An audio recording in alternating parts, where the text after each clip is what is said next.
relatively prompt and settled. We'll, as chair of Young Academy Ireland, to open proceedings today and to welcome you all to this event and into the Royal Irish Academy. So thank you so much to all of you who have joined us in person, and to anybody who is joining the live stream online. You are also very welcome. So I will kind of try and keep my comments relatively brief. I have a couple of housekeeping little tasks to get to. First, in the unlikely event of an evacuation, there are 2 fire exits located at the back of the room on the left and the right.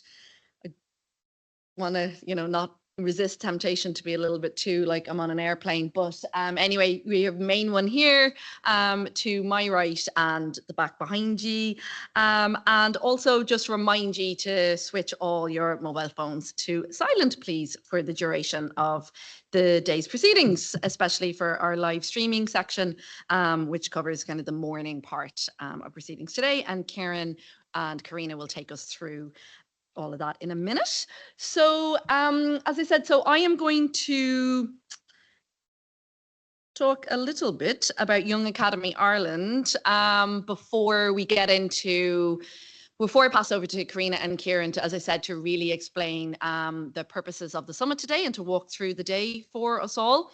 So for those of you who don't know, Young Academy Ireland was formed by the Royal Irish Academy in 2023. So we are relatively new, but we have been working incredibly hard over the last couple of years to establish ourselves.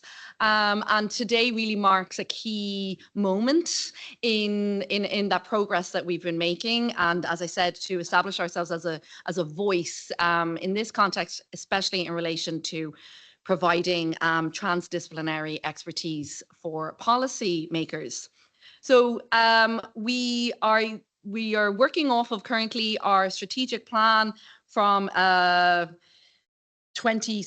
get onto our strategic plan in 2 seconds, but this today really is a key event, as I said, in kind of executing and delivering on our strategic plan, which is in place from 2024 to 2028. So that was one of our big key tasks, was to establish this strategic plan, and I'll talk a little bit more about it in a second.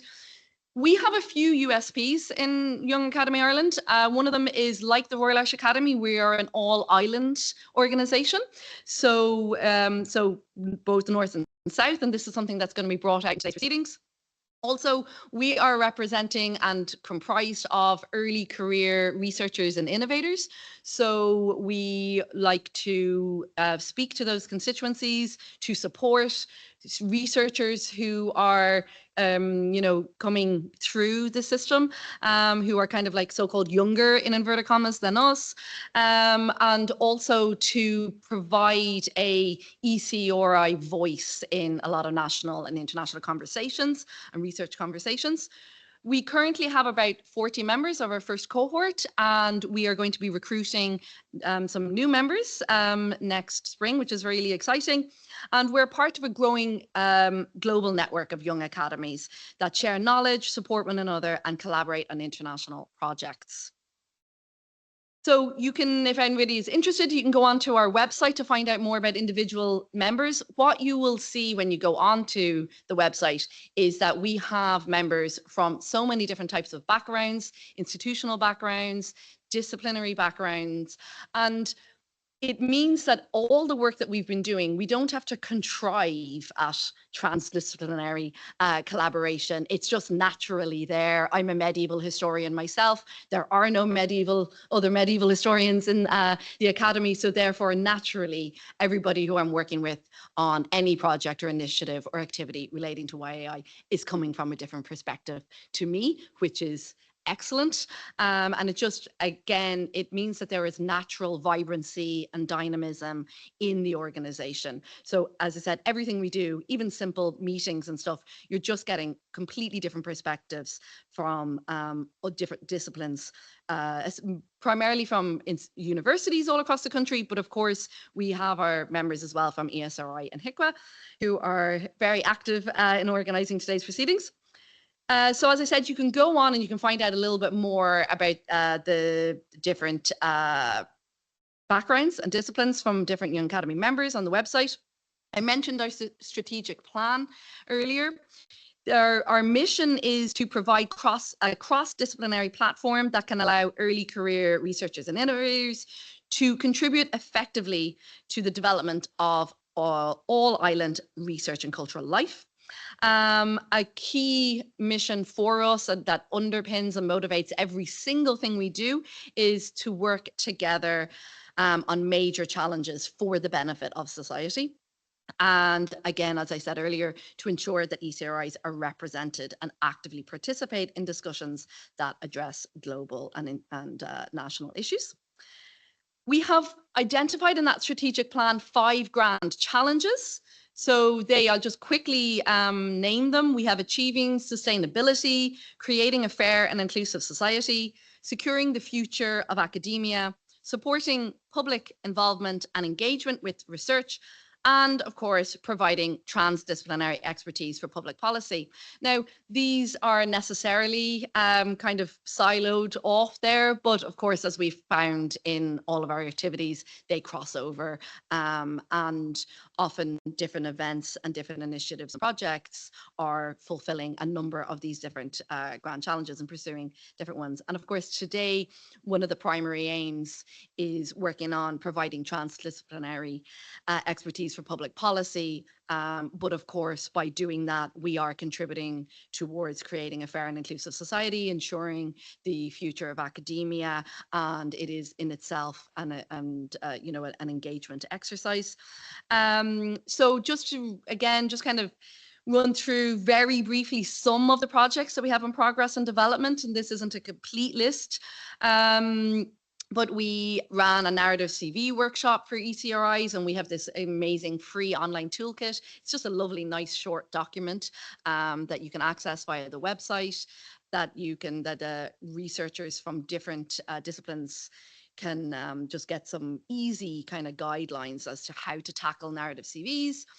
We have this great this collaboration with the Royal Irish Academy in relation to science in conflict zones, exploring challenges faced by academics in conflict zones and identifying support strategies. We had a great roundtable back in March, and we have a publication coming out very soon. I think I got in the next couple of weeks.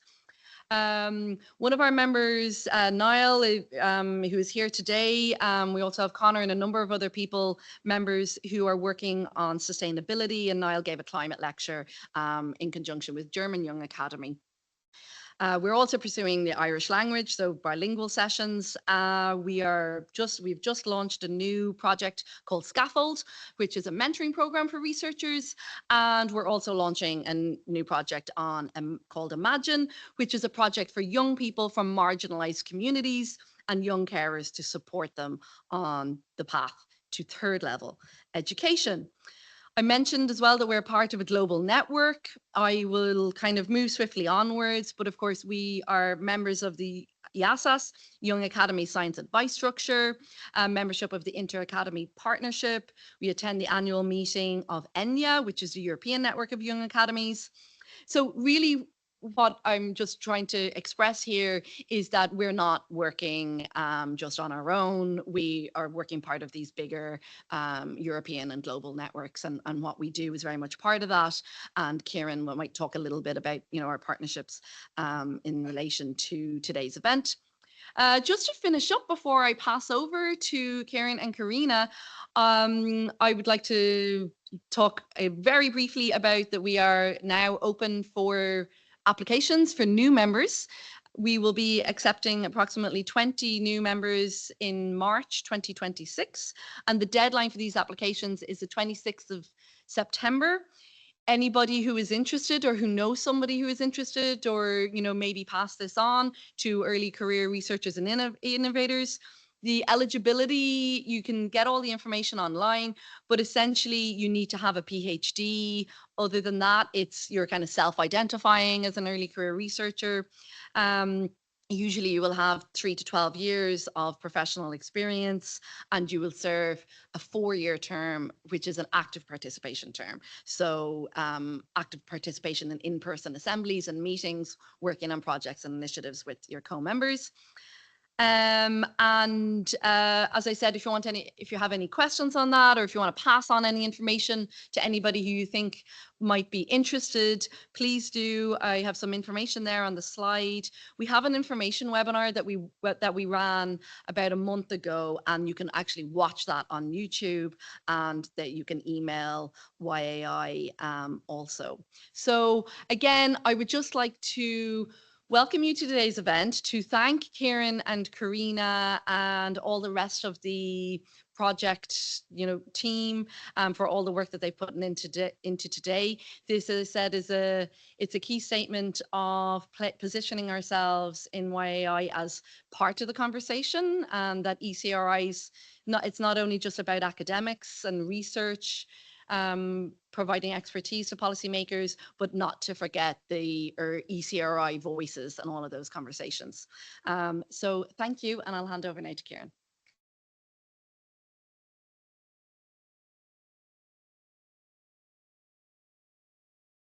So good morning, everyone. On behalf of the organising committee, I'm delighted to welcome everyone here today in person and online. My name is Kieran Walsh. I'm Deputy Director of Health Technology Assessment in HICWA, Health Information and Quality Authority, and I'm also a proud member of Young Academy Ireland. So it's great to see so many people were interested in today's event. We weren't really sure how it would go, but it's great to see all the disciplinary backgrounds, North and South, researchers, funders, policymakers alike. So you're all very welcome as well. And to our international colleagues online who are joining, we're delighted to have you here today. So just for a couple of minutes, I'm going to briefly speak to the background to today and to kind of describe what, how we got to today and what we want from today. So as Niamh alluded to, one of our grand challenges is in transdisciplinary expertise for public policy. And there's a statement here in our strategic plan that we hope people here can resonate with. And it's basically, we believe it is of critical importance that the best available evidence is used to inform decisions that impact our lives. So that is something that kind of impacts, it's a societal issue, it impacts day-to-day things. So we really, it's probably our raison d'etre for being here. And, in our, when we were developing our strategic plan, 18 months ago now, 2 years even, like we were thinking really about what we wanted to achieve. And one of the things really is about enhancing the skills and capacities of our members and other ECRIs on the island by carrying out various initiatives. But really, the starting point really was some kind of conference or summit. And I suppose the genesis for today was kind of, was born, I suppose. So we just very quickly, we had an exploratory workshop. So a group of us got together back in January, or excuse me, February earlier this year, and we had really good conversations with members from the Royal Irish Academy, other Young Academy members, and other interested stakeholders. We had a really good presentation from our Swiss colleague, Jovana Milic, who I believe is joining us online, on the experience of the Swiss Young Network for Science Policy and Diplomacy, SciNESPOD, who've been really active in this space over in Switzerland for the last couple of years, who've done really transformative work over there, working nationally and internationally to build up capacities in Switzerland. So we got really good inspiration and advice from them. And I suppose this session just really helped us to focus on what we wanted from today and, what we wanted going forward, I suppose. So just very briefly, what kind of we do want from today and what we kind of, what we hope, we can all kind of buy into really is, the key principles for the summit. So the overarching aim really, as Niamh alluded to, is to introduce Young Academy Ireland as, to be positioned as conveners of early to mid-career research expertise and as a source and network of evidence suitable for policymakers. One of the key objectives for today really is to connect early to mid-career researchers and policymakers with a view to potentially establishing a bespoke and evidence for policy network or forum. And what would this forum or our network look like? So we do have a vision to create a space whereby early to mid-career researchers and policymakers, North and South, can exchange ideas and perspectives that would enable better translation of evidence into public policy. So that's kind of the dream, I suppose. And I suppose, in terms of themes for today, we were really having good discussions about, we didn't want it to be too narrow, we didn't want it to be too broad, there had to be things to tie together. Obviously evidence for policy North and South is a really important theme, but beyond that, we received really good advice that, the teams should be driven by policy priorities. So what actually do policymakers want to know about and what are they struggling with or grappling with? And so we did a comparison of programs for government earlier this year, North and South. So they were both recently published back then. So it was quite timely and we compared them with our grand challenges. And I suppose the two grand challenges that did stand out were a fair and inclusive society and sustainability. So they will form, I suppose, key features of this afternoon's research presentation by our YAI members. So we hope that, you know, those themes will resonate with a lot of you here today. But I mean, with that in mind, I just want to hope everyone, you know,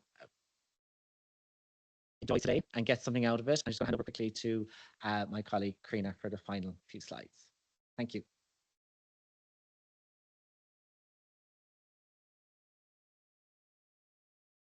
Thanks, Kieran. So my name's Karina Doorley. I am an economist at the Economics and Social Research Institute, the ESRI. So you've heard from a medieval historian, health background. Now we've got an economist up here. You're very welcome today. We have a really exciting programme for you today. And that wouldn't have been possible without the help of many, many people. So indulge me for a couple of minutes while I say a few thank yous. So the organising committee was myself and Kieran, Doorley, Jenny, Niamh, Niall, Emma and Connor. So our thanks to our YAI colleagues who helped to organise today. We are also indebted to the YAI Senior Programme Manager, Agatha Western, and the Senior Executive Assistant, Niamh Dowdall. Niamh was in here pulling pews around at 5 o'clock yesterday evening, so no detail too small to be attended to for Niamh.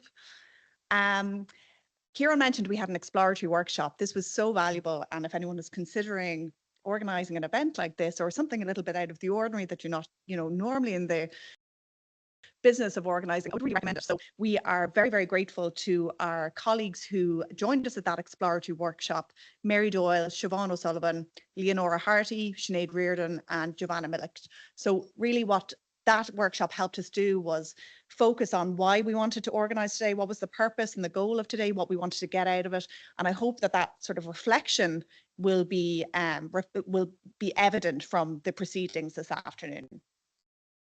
We're in this beautiful room at the Royal Irish Academy. We're very grateful to the RA facilities team for the setup and ensuring that everything is seamless today. So our thanks to them.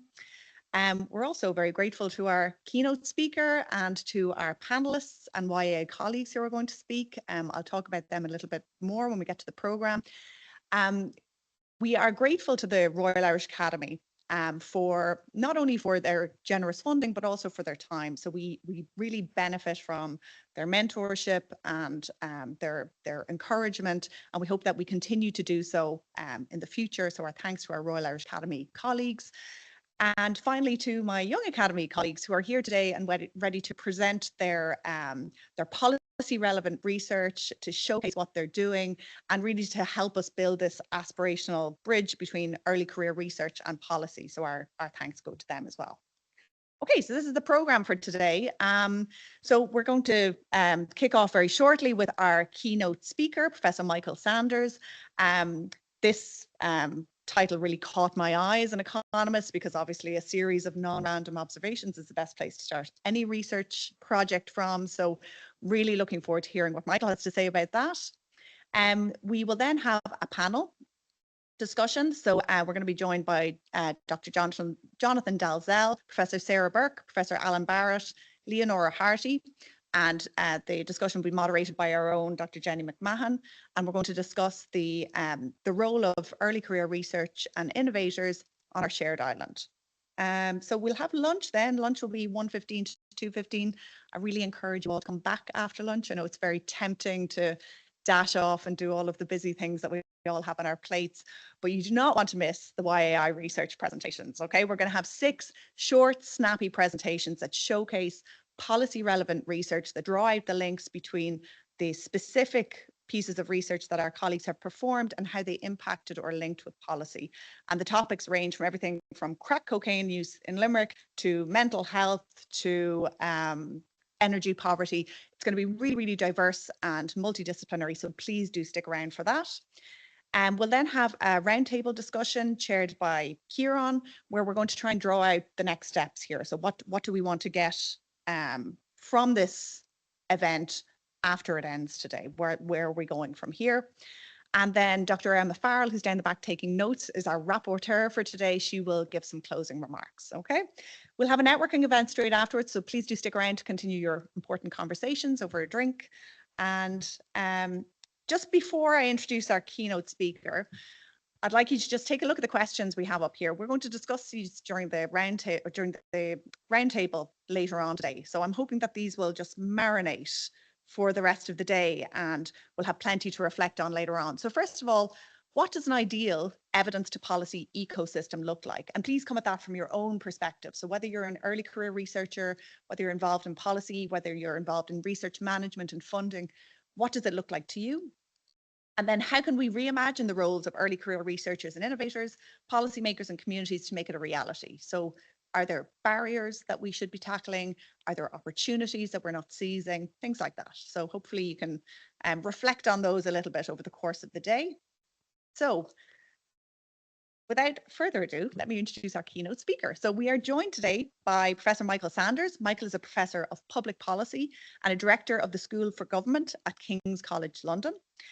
Throughout his time as an early career researcher, he held a number of roles across the public, the private and the third sector, including as a senior policy advisor in the UK Cabinet Office, the first chief scientist of the Behavioural Insights team, and chief executive of What Works for Children's Social Care, which is the largest funder of children's social care in the UK. Alongside this work, he's also held academic posts at the Schools of Government at Harvard and Oxford University. And as we discussed over dinner last night, Michael is also pretty close to being an early career researcher and innovator, which makes all of this way more impressive. So his impactful work has spanned academia and policy, and we really felt as a group that we could learn a lot from him today. So we are delighted to have you here, Michael, and the floor is yours.